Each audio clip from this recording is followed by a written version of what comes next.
বন্ধুরা, video upload করার পর ভিডিওর মধ্যে ভিউজ আসে না।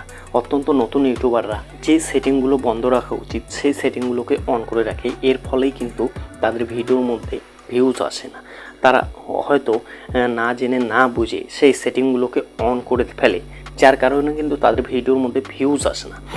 অত্যন্ত নতুন ইউটিউবাররা এই কাজটা কিন্তু করে থাকে। তারা হয়তো না জেনে না বুঝে সেই সেটিং দুটোকে অন করে ফেলে, যার কারণে কিন্তু ভিউজ আসে না। এবং তারা আরেকটা মারাত্মক ভুল যেটা করে সেটা কি, নিজের ভিডিও নিজে দেখে ফেলে, স্প্যামিং করে ফেলে। কোনো রকম স্প্যামিং করা যাবে না তোমাদের চ্যানেলকে গ্রো করাতে গেলে, ঠিক আছে। আজকের ভিডিওতে আমরা মূলত দুটো সেটিং বন্ধ করা শিখবো, যে সেটিং দুটো বন্ধ না করলে তোমাদের চ্যানেলে কোনোদিনও তোমরা ভিউজ নিয়ে আসতে পারবে না এবং তোমাদের চ্যানেলকে কোনোদিনও তোমরা গ্রো করাতে পারবে না। তো চলুন কথা না বাড়িয়ে সেই গুরুত্বপূর্ণ সেটিং দুটো বন্ধ করে ফেলি, ঠিক আছে, যার ফলে তোমাদের চ্যানেলের মধ্যে ভিউজ আনতে পারবে তোমরা, ঠিক আছে। তো তার আগে তোমরা এই চ্যানেলটিতে যারা এখনও পর্যন্ত নতুন, যারা চ্যানেলটিকে এখনও সাবস্ক্রাইব করেনি তারা চ্যানেলটিকে সাবস্ক্রাইব করে পাশে থাকবেন, ঠিক আছে। তো চলুন সেই গুরুত্বপূর্ণ সেটিং দুটো বন্ধ করে আসি আমরা। তো এর জন্য আমরা ওয়াইটি স্টুডিও ওপেন করে নেব। ওয়াইটি স্টুডিও ওপেন করার পর আমরা যে কোনো একটা ভিডিওর মধ্যে প্রেস করে দেবো, ঠিক আছে। যে কোনো একটা ভিডিওর মধ্যে প্রেস করে দেওয়ার পর এখানে উপরের দিকে পেন্সিল আইকন পেয়ে যাবো। তো বেসিক্যালি আমরা এই পেন্সিল আইকনে প্রেস করে দেবো, ঠিক আছে। এই পেন্সিল আইকনে যদি আমরা প্রেস করে দিই তাহলে একটু নিচের দিকে স্ক্রল করে আসবো আমরা। এখানে দেখুন অডিয়েন্স সেকশন পেয়ে যাবো আমরা। তো বেসিক্যালি আমরা এই অডিয়েন্স সেকশনটাতে প্রেস করে দেবো, ঠিক আছে। হয়তো তোমরা ভাবছো যে এই সেটিংগুলো তো আমরা জানি, আমরা আমাদের চ্যানেলে ঠিকঠাকভাবে করে রেখেছি। দেখুন বন্ধুরা, তোমরা হয়তো অনেকেই জানো না, অনেক নতুন নতুন ইউটিউবাররা ইউটিউবে চ্যানেল খুলে ভিডিও আপলোড করা শুরু করে দিচ্ছ এবং কিছু কন্টেন্ট ক্রিয়েটর রয়েছে, যে কন্টেন্ট ক্রিয়েটররা ভুলভাল সেটিং দেখিয়ে দিচ্ছে, তোমরা সেই সেটিংগুলো অন করে ফেলছো, যার কারণে কিন্তু তোমাদের চ্যানেলে ভিডিওর মধ্যে ভিউজ আসছে না। এটা কিন্তু স্বাভাবিক ব্যাপার। তো তোমরা চলো এই বিষয়টা আমরা শিখে নিই, ঠিক আছে। সবার প্রথমে আমাদের কী করতে হবে, অডিয়েন্স সেকশানে প্রেস করে দিতে হবে। অডিয়েন্স সেকশানে প্রেস করে দেওয়ার পর এখানে দেখেন দুটো অপশান রয়েছে আমাদের কাছে, ঠিক আছে। এখানে yes it's made for kids এবং no it's made for kids, ঠিক আছে। তো তোমরা কাদের জন্য ভিডিওটা বানাচ্ছ, তোমরা কি বাচ্চাদের জন্য ভিডিওটা বানাচ্ছ নাকি বড়দের জন্য ভিডিওটা বানাচ্ছ, ঠিক আছে। বেসিক্যালি অবশ্যই আমরা বড়দের জন্য ভিডিও বানাচ্ছি, যার কারণে আমরা no it's made for kids এটাতে আমি ক্লিক করে দিয়েছি। আমার কিন্তু এটা no it's made for kids এটা কিন্তু সিলেক্ট করা রয়েছে। তো তোমরা নতুন ইউটিউবাররা কী করো, তোমরা নতুন ইউটিউবাররা ইয়েস মেড ফর কিডস, যার কারণে তোমরা দীর্ঘদিন ধরে চ্যানেলের মধ্যে ভিডিও আপলোড করে ফেলছো কিন্তু ভিডিওর মধ্যে ভিউজ আসছে না। এটা করলে কিন্তু হবে না। এটা করলে কি হবে, এটা করলে তোমাদের ভিডিওর যে নোটিফিকেশান, সেই নোটিফিকেশানটা বাচ্চাদের কাছে যাবে এবং বাচ্চাদের কাছে তোমাদের যখন নোটিফিকেশান চলে যাবে তারা কিন্তু এই টাইপের ভিডিও তারা দেখবে না। তারা কি করে, তারা কার্টুন ভিডিও দেখে, ঠিক আছে। কার্টুন ভিডিও দেখে এবং তাদের কাছে কিন্তু বেশিক্ষণ ধরে মোবাইল দেয় না। তাদের কাছে খুব জোর হলে একটা দুটো করে কার্টুন ভিডিও দেখার জন্য তাদের মা বাবারা তাদের কাছে ভিডিওটা দেয়, যার কারণে তাদের কার্টুন ভিডিও দেখবে, তোমার ভিডিওর নোটিফিকেশন গেলেও তোমার ভিডিওটা দেখবে না, ঠিক আছে। তো বেসিক্যালি তোমাদের এটাকে সিলেক্ট করে দিতে হবে। 2 নম্বরটাকে সিলেক্ট করে দেবে, no it's made for kids. এটা ক্লিক করলো কি, তোমাদের সকল ধরনের অডিয়েন্সের কাছে তোমার ভিডিওটা পৌঁছাবে, বাচ্চা বড় সকল ধরনের অডিয়েন্সের কাছে তোমার ভিডিওটা পৌঁছাবে এবং তারা দেখবে, ঠিক আছে। এবার নিচের দিকে দেখুন, নিচের দিকে এখানে একটা অপশান রয়েছে, ঠিক আছে। এখানে তীর চিহ্নটা রয়েছে। তো বেসিক্যালি আমরা তীর চিহ্নটা প্রেস করে দেবো, ঠিক আছে।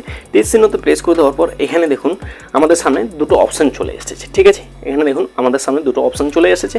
তুমি যদি yes it's made for kids করো, সেক্ষেত্রে তুমি yes register my video to viewers over 18, ঠিক আছে, এটাতে সিলেক্ট করে দিবি। এবার তুমি যদি নিচেরটা সিলেক্ট করো, no it's made for kids, এই অপশানটাতে যদি তুমি সিলেক্ট করো সেক্ষেত্রে তুমি নিচেরটা সিলেক্ট করবে, ঠিক আছে। No don't register my video to viewers over 18, ঠিক আছে। মানে এখানে বলছে তোমার ভিডিওগুলো 18 বছরের মধ্যে কি 18 বছরের মধ্যে কি অডিয়েন্সগুলো দেখতে পারবে না। বন্ধুরা, তোমার ভিডিওগুলো তোমরা সকল দর্শকের জন্য বানাচ্ছ, যাতে করে তোমার ভিডিওগুলো সকল দর্শকরাই দেখতে পারে, ঠিক আছে।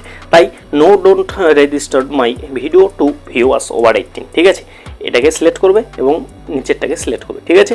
তো এটা গেল 1 নম্বর সেটিং। 2 নম্বর সেটিং আমরা এখানে দেখুন মোর ক্যাটাগরিতে সিলেক্ট করে দেবো, ঠিক আছে। মোর ক্যাটাগরিতে সিলেক্ট করে দেওয়ার পর এখানে 2 নম্বর সেটিংটি অনেকেই অন করে না, ভিডিও আপলোড করার সময় এই সেটিংটি অন করে না। এই সেটিংটি অন না করলে তোমার নিজের চ্যানেলে নিজেই ক্ষতি করছো, ঠিক আছে।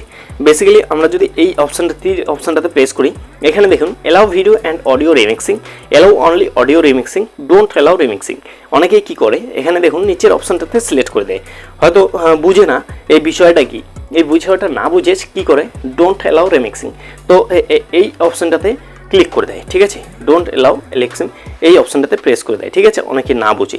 তো তোমাদের কি করতে হবে, তোমাদের এখানে allow video and audio remixing এই অপশানটাতে প্রেস করে দিতে হবে। এই অপশানটাতে প্রেস করলে তোমাদের কি সুবিধা, হয়তো তোমার অডিয়েন্সগুলো তোমার ভিডিওটা খুব পছন্দ করে ফেললো এবং তোমার সেই ভিডিওটা থেকে একটা শর্ট আকারে রিমিক্সিং ভিডিও বানিয়ে আপলোড করে দিল, এবং সেই ভিডিওটা কোনোভাবেই যদি ভাইরাল হয়ে যায়, সেক্ষেত্রে তোমার মনে করো তোমার যে তোমার চ্যানেলটা বুস্ট হয়ে গেল।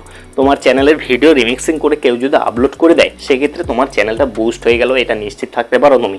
তাই তোমাদের কি করতে হবে, তাই তোমাদের allow video and audio remixing এটা এই অপশানটাতে প্রেস করে দিতে হবে, ঠিক আছে। তো আর কিছু বোনাস টিপস তোমাদের দিতে চাই। যারা একদমই নতুন চ্যানেল ক্রিয়েট করেছে, তাদের ভিডিওর মধ্যে এই সেটিংগুলো ঠিকঠাক করার পরেও যদি কোনোভাবে ভিউজ না আসে, সেক্ষেত্রে আমি বলবো, সেক্ষেত্রে তোমরা কি করতে পারো, সেক্ষেত্রে তোমরা তোমাদের ভিডিওর মধ্যে ভালো করে এসইও করবে, ঠিক আছে। একটা নতুন ইউটিউবারের ভিডিওর মধ্যে ভিউজ নিয়ে আসা অতটাও কিন্তু সহজ ব্যাপার নয়। একটা নতুন ইউটিউবারের ভিডিওর মধ্যে ভিউজ নিয়ে আসতে গেলে তোমাদের কি করতে হবে, তোমাদের ভালো করে এসইও করতে হবে, এবং যে সেটিংগুলো আমি দেখিয়ে দিলাম সেই সেটিংগুলো ঠিকঠাকভাবে করে রাখতে লাগবে, তবেই কিন্তু তোমার চ্যানেল ধীরে ধীরে গ্রো হবে, ঠিক আছে। এবার বিষয় হলো যে তোমরা নতুন ইউটিউবার, তোমরা হয়তো জানো না যে তোমাদের ভিডিওর মধ্যে কিভাবে তোমরা এসইও করবে, তাই তো। এই নিয়ে কিন্তু আমার ভিডিও অলরেডি দেওয়া আছে। তারপরেও যদি তোমাদের বুঝতে অসুবিধা হয়, আমাকে কমেন্ট বক্সে কমেন্ট করতে পারো যে আমরা ভিডিওর মধ্যে এসইও কীভাবে করব এবং এসইওর কাজ কী, এসইও করলে আমাদের ভিডিও কিভাবে ভাইরাল হবে, সবটাই আমি বলে দেবো। যদি তোমাদের কোনো অসুবিধা হয় তাহলে আমাকে কমেন্ট বক্সে কমেন্ট করবে। এবং তোমরা নতুন ইউটিউবাররা একটা জিনিস সবসময় মনে রাখবে, তোমাদের চ্যানেলের যে ক্যাটাগরি রয়েছে, সেই ক্যাটাগরিটা তোমাদের সবার প্রথমে সিলেক্ট করতে হবে, ঠিক আছে। চ্যানেল ভিডিও আপলোড করার আগে তোমাদের কি করতে হবে, ভিডিও আপলোড করার আগেই তোমাদের চ্যানেলের ক্যাটাগরিটা সিলেক্ট করতে হবে। এর ফলে কি হবে, যদি তোমাদের সঠিক ক্যাটাগরি না থাকে, সেক্ষেত্রে ইউটিউব অ্যালগরিদম বুঝতে পারবে না যে তোমাদের ভিডিওটা কোন অডিয়েন্সের কাছে পাঠাবে। যদি তোমার ক্যাটাগরি সিলেক্ট করা না থাকে, তাই অবশ্যই তোমার যেই চ্যানেল, সেই চ্যানেলের ক্যাটাগরি যেটা রয়েছে, সেই ক্যাটাগরি হিসেবে তোমাকে ক্যাটাগরি সিলেক্ট করে দিতে হবে। সেটা কি, সেটা ভিডিও আপলোড করার আগে চ্যানেল ক্রিয়েট করেই তোমাকে ক্যাটাগরি সিলেক্ট করতে হবে, তবেই তুমি ভিডিও আপলোড করতে পারো এবং সঠিক অডিয়েন্সের কাছে তোমার ভিডিওটা ইউটিউব অ্যালগরিদম পাঠাতে পারবে। নয়তো তোমার অ্যালগরিদম বুঝতে পারবে না যে তোমার ভিডিওটা কোন অডিয়েন্সের কাছে পাঠাবে ইউটিউব, ঠিক আছে। তো তোমাকে সবার প্রথমে ক্যাটাগরি সিলেক্ট করে নিতে হবে, ঠিক আছে।